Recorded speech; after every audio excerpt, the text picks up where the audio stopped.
Hey everyone, welcome to the podcast of course they make me crazy. I'm April. Amanda is not joining us again this week, but she'll be back soon, I promise you. She's just a busy little bee right now. But as you can see, I am joined by Dr. Casey Delmara. Hi, girl. Hi. The founder of the Mental Health Hacker. And so, Dr. Casey, this is our second episode on YouTube. So many don't know what your pretty face looks like. But if you're listening on audio, welcome. Thanks for joining us. So I wanted to bring you, Dr. Casey, in on this because last week I was flying solo and I was talking about the Kanye West and the Kim Kardashian situation where Kanye has Kim Kardashian, his wife, was talking about his mental health issues, about his bipolar episodes, and how he was coming out and just kind of, he wants to run for president of the United States, but also he was just divulging a lot of personal information, which was very hurtful to her. But first, I want to ask you, you're from Australia. That's where you live. That's where you hang. That's where you practice. Do y'all even know about them over there? I'm sure you do, but We absolutely do. But I think I have to be honest with you, April. Yeah. I don't have a TV. I love you for that. Oh my goodness. Yeah. I spend my time traveling along the beautiful coastline in Australia and spending a lot of time in nature. So I rarely keep up to date with, the whole celebrity kind of situations. Yeah. But I know it's a big thing, and I know the Kardashians are huge here in Australia, and so is Kanye. So I'm sure that everybody else here in Australia keeps up to speed with it. I think we're all still trying to get over the fact that you don't do TV. Yeah, absolutely. Yeah, my friends say that all the time. I think it's great. I mean, I really do. But my way, well, you and I, before we got on, we were talking about meditation and how, I'm not doing enough of it right now and I feel out of sorts. And I know that's exactly why. And I should probably, here's you like to weave and you like to sit in nature. I like to sit in the bathtub with a glass of wine. Oh, yeah. I also enjoy that. But I have a TV in my bathroom. How bad is that? It's not bad. It's all, it's what we choose to do. But I suppose I choose what I fill my mind with. And so sometimes, sometimes I watch movies and documentaries and things like that on YouTube. Yeah. But I absolutely don't spend my time watching TV. Okay, so you're familiar with what's going on then, and what I really loved, I think, this week with Kim is that she talked about how it was really hard or how hard it's been for her family, and how she really hasn't wanted to say anything or divulge how tough it's been for everybody because she wanted to honor his privacy. And I totally get that, but at the same time, when people come to you with dealing with similar situations like Kim is right now, like many of us are right now, like you've heard me talk about my mom, similar situations in regards to not really knowing how to deal with it correctly. What is their biggest fear? Well, I think there's two approaches to this question, April, and it's a really good question. The first is if somebody who has the issues of bipolar, so if they're struggling with themselves, typically their biggest fear is that something is wrong with them and that they're never going to be able to be fixed. And so it can be really confronting, when you first have that label put on you that you have, a bipolar disorder or you have a depressive disorder, lots of feelings around, guilt and shame and hopelessness can come up. So it can be quite confronting. So I think sometimes labels are really good when we have the label of understanding what is potentially going on if you've got a disorder, because it can help you to understand your condition and how you can better cope with things yourself. But also sometimes labels can have the opposite effect, where it puts people into boxes, especially if people don't understand what the disorder is. Yeah. So yeah, so firstly, what I would do is help them to understand the disorder, that it is a mood disorder, and that, bipolar disorders specifically are a type of extreme mood disorder. So what we have is, all of our moods and emotions are felt on a spectrum. And what we have with bipolar is that we have really, really high manic episodes. That's the extreme one end of this spectrum. And then there's really low moods, and they're called the depressive episodes. And so, yeah, we really start by unpacking that so they can understand that, everybody experiences moods and emotions on the spectrum, no matter whether you're suffering with a disorder or not. We all experience that, and it's absolutely natural and essential for us to feel those moods and feelings. But with people who are suffering with bipolar disorder, they just have those really extreme highs and extreme lows. And so starting to understand that everybody has them, but that's just one of those things that come along with that disorder. So when someone comes to you and and I get that, and it's, I think, easy to say this is what they they deal with, but how do you walk them, how do you walk them, somebody like myself, maybe someone like Kim dealing with this, how do you walk us through a situation of dealing with them? Because when they're running up and down the house and they're pulling stuff out of the drawers, and they're I don't know, they're just in a million different things. Like Kanye is running around, saying that he's going to run for president, and saying about the abortion thing with the children. And how do you not want to just kill them? And Yeah. and that's, I think I felt so guilty for so many years, because I just wanted to sometimes physically harm her, which I would never do, but I wanted to deep in my soul. Absolutely. Yeah. I totally hear what you're saying there, because, yeah, I think it's important to understand that people make choices from their own level of consciousness as well as their mental capacity. So it's, it's really hard sometimes when you see people that are not helping themselves and you really want to help them. But it's about taking a step back and understanding that, they're responding potentially in the best way that they can, or the best way they know how, in their current situation where they're currently at in their life. Yes. And understanding that people tend to play out patterns in their life, and sometimes hurt people, if that makes sense. So if they've been hurt in the past through childhood trauma, or if they've experienced loss or grief, or lots of different things, and they're hurting, they tend to play those patterns out in their life and hurt people. And I think it's really important, if you're experiencing that, knowing that that person is really hurting, if you can come at it from a place of love and compassion with no judgment, I think that's the really important thing, that it's that they're going through an episode and they need support, and they're not really intending to hurt you specifically, even though you might be in the firing line. So my coaching that I would suggest is, if you have been hurt by them, to take a step back and realize that it's not intentionally, to hurt you specifically. It's just their response to a certain stimulus or situation. So, I don't know if you've ever read the book, Seven Habits of Highly Effective People by Stephen Covey. Oh, I feel like maybe I have, but yeah, it's an old one. Yeah.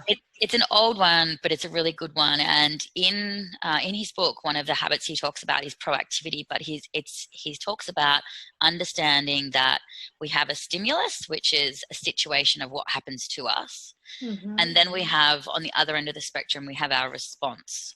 And he talks about responsibility, the word responsibility being broken down into two things. It's your ability to choose your own response. So breaking that word down and understanding that, yeah, you have the ability to step back and choose your own response to how they are affecting you. Yeah. Does that make sense? Yeah, no, it totally 100% does. And I think you're so right when you talk about the phrase of hurt people do things that, to hurt others, or they play out Mm-hmm. that role. And I think that is what has helped me for so many years not get violent, even though we're not a violent family. I mean, we're not Yeah. one that would do that, but I mean, we've had our rumbles a little bit on the floor here and there, but it's just not not intentional. It was just things that we had to do in that situation. But I know I sound Yeah. weird, but we're not a violent family. We never fought, but I've had to roll on the floor to get receipts out of her hands, to try to return things, because when you're bipolar, you do a lot of shopping and things like that when you're on your highs. But Yeah.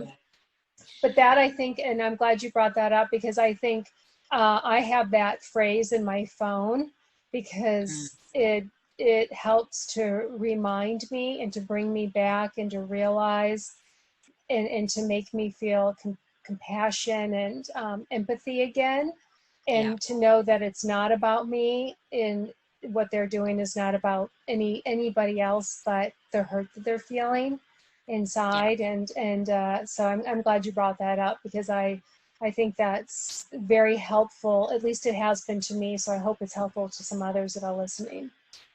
Yeah, absolutely. And yeah, just reiterating that they're operating their behaviors and their patterns that they're playing out. They're operating from that space that they're currently in. And so, Mm-hmm. that if we can see it just as that, it's they're not intentionally out there to potentially hurt you specifically. You just might be in the firing line. Yeah, it's a coming at things from love and compassion and no judgment is really important, and stepping into your own power and working on your own personal development to raise your own consciousness, as well as your vibration, so that you can feel good in yourself. Because actually, another thing in Stephen Covey's book, which is a great book, if you haven't read it, I would highly Yeah. suggest getting on top of that. Okay. But yeah, he talks about this nurse in his book who was in one of his seminars, and this nurse had a patient who was just a horrible patient, would tear her down, treat her like rubbish, and it was just really nasty towards her. And she would blame her patient for the way that she would, experience her days and the way that she felt about things.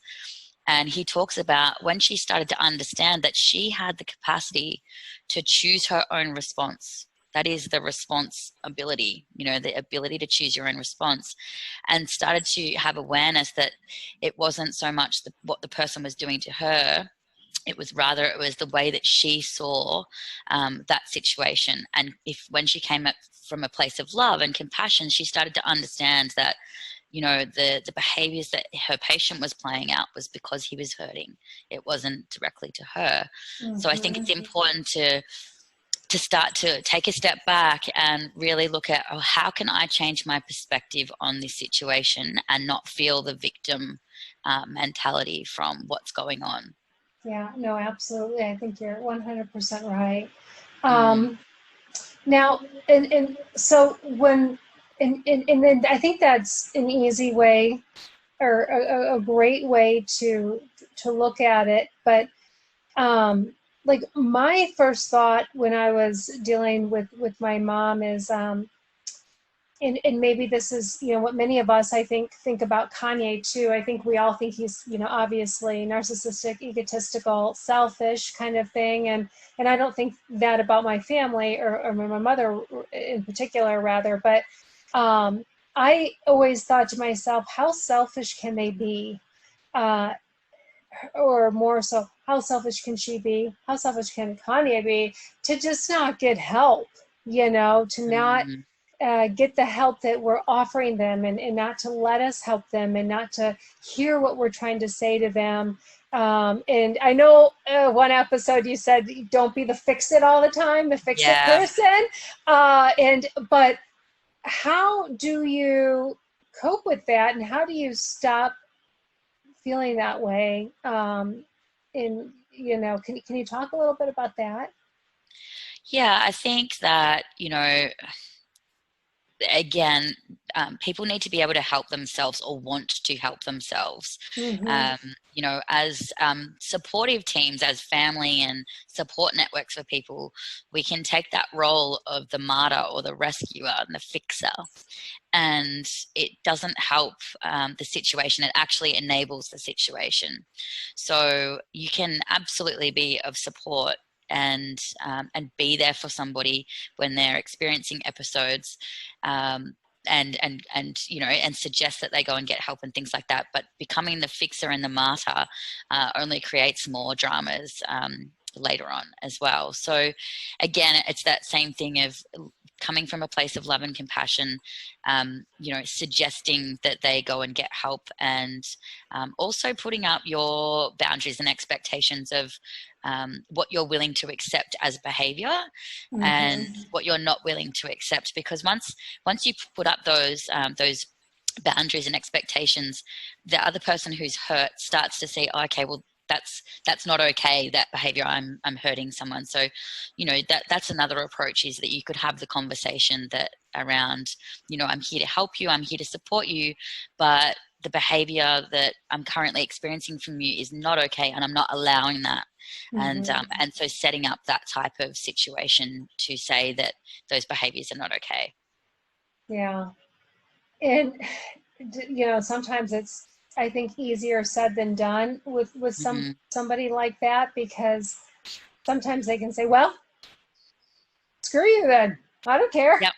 Yeah. And look, and that's a whole part of the awareness.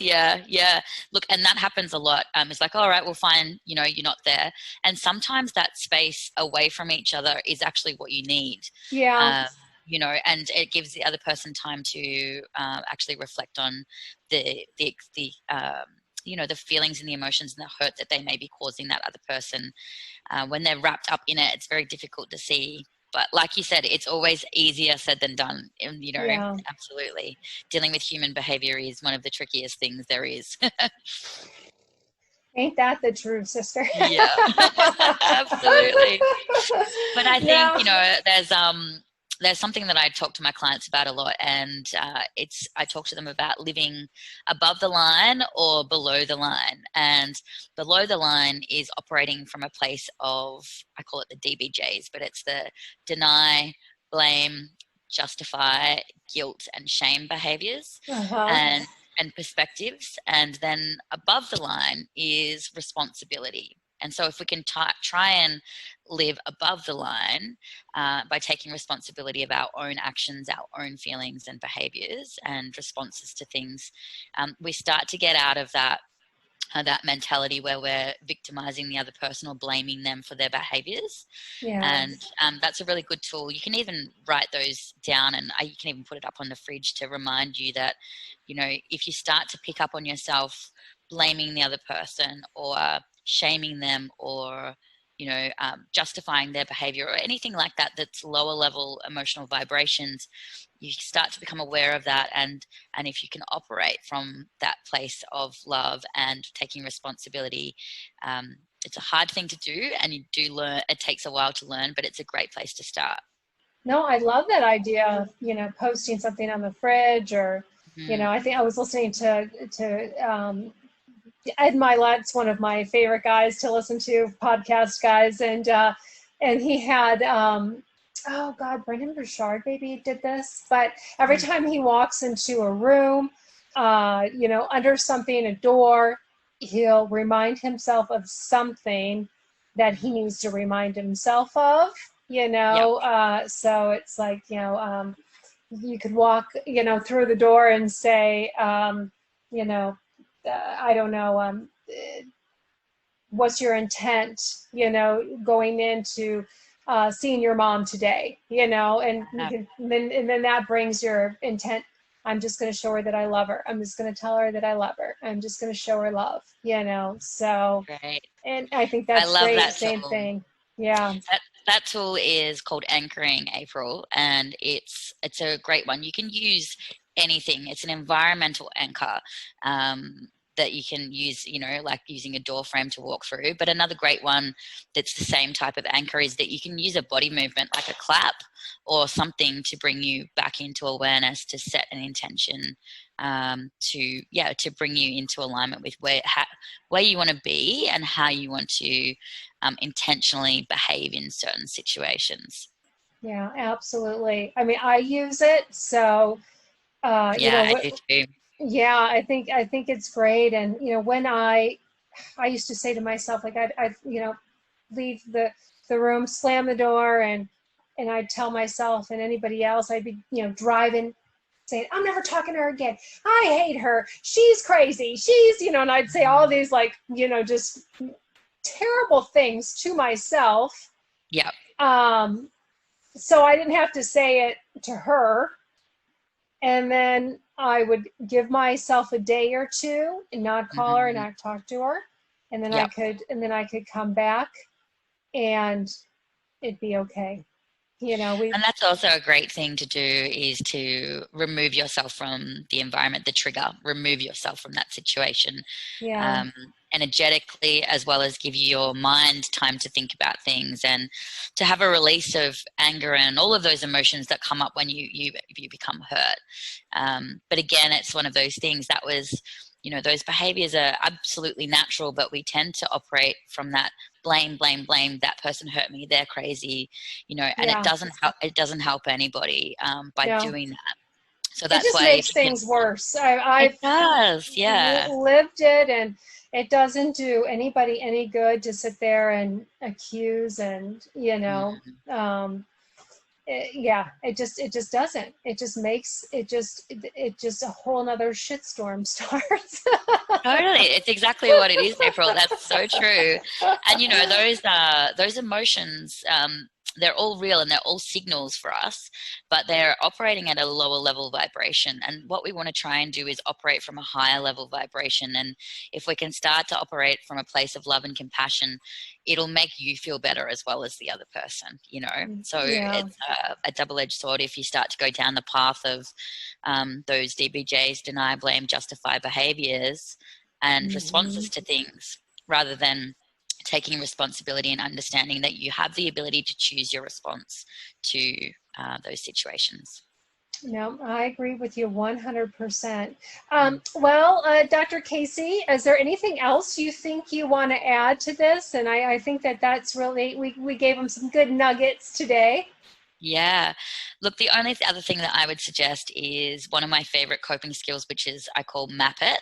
Hmm. Um, and that's keeping a journal or a record of your patterns and your thoughts and things like that. And with my clients, I use my book, the Daily Dose Day book, to help my clients map things like, you know, their moods, their behaviors, their sleep, and to help them get their happy brain chemicals, so dopamine, oxytocin, serotonin, and endorphin. So no matter whether you're the one who's struggling yourself or if you're actually the support team for somebody, that's a great tool to look at, so that you can start to look at what are your triggers and how you can then reduce the stress reduction towards the situation for yourself. So that's a great tool.